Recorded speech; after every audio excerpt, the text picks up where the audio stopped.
L'auteur Jean-François Leblanc a mis la main sur le prix Léopold de 2013 en France avec son tout premier roman, La sentence de juillet. Pour écrire ce premier polar, l'auteur s'est laissé inspirer par le conflit étudiant, la corruption et le tristement célèbre Luca Rocco Magnotta. Entrevue avec Jean-François Leblanc. Chaque écrivain a une obsession. La mienne, c'est l'irrémédiable nécessité d'aimer. C'est-à-dire que les personnages aiment, qu'il y ait à l'intérieur d'une œuvre littéraire un battement, le battement d'un cœur, que quelqu'un aime. La sentence de juillet, c'est ton premier roman. Peux-tu nous faire un bref résumé de l'histoire? C'est l'histoire, en fait, d'un meurtre, celui de Catherine Grégoire, qui est une jeune fille de 25 ans et qui appartient à une famille de riches magnats de la construction. Et c'est donc Jean Royer qui est convoqué sur les lieux. C'est sa première aventure, en fait.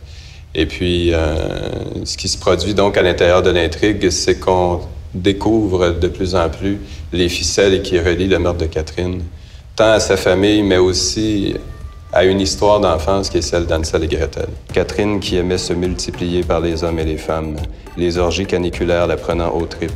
J'en étais persuadé, même si elle niait le tout, et pleurait de peur devant moi au jour de sa sentence. Jean-François, tu as remporté pour La sentence de juillet le prix Léopold 2013 au Salon du livre de Lunéville. Et c'est la première fois qu'il est attribué à l'unanimité par le jury. Félicitations. Merci beaucoup. Comment tu as vécu cette expérience-là? Avec beaucoup d'émotion. J'imagine. J'étais très surpris. Mais il y avait à l'intérieur de ça, étant donné que c'est un prix d'un jury de lecteurs qui est composé de 15 personnes et que ce sont des lecteurs de qualité et que c'était un salon dédié justement au genre du roman policier, il y avait une dimension très intime pour moi dans la chose. Parce que d'une certaine façon, on reconnaissait l'œuvre, d'une certaine façon, on confirmait que l'œuvre avait trouvé son public.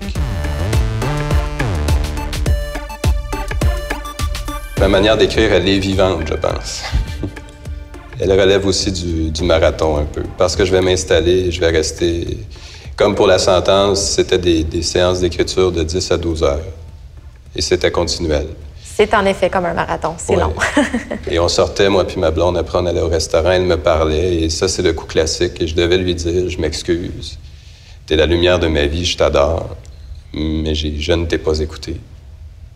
J'étais pas là. T'étais envahi par cet autre univers-là.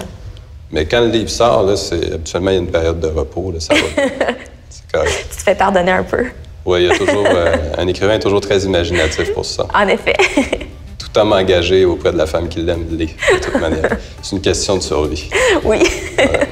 Mon corps éclairé d'un seul feu, bandé, debout, tout en hauteur, les pieds fixés sur les poutres juchées dans le ciel, le regard vif, le souffle fort, le cœur libéré de toutes mes peurs.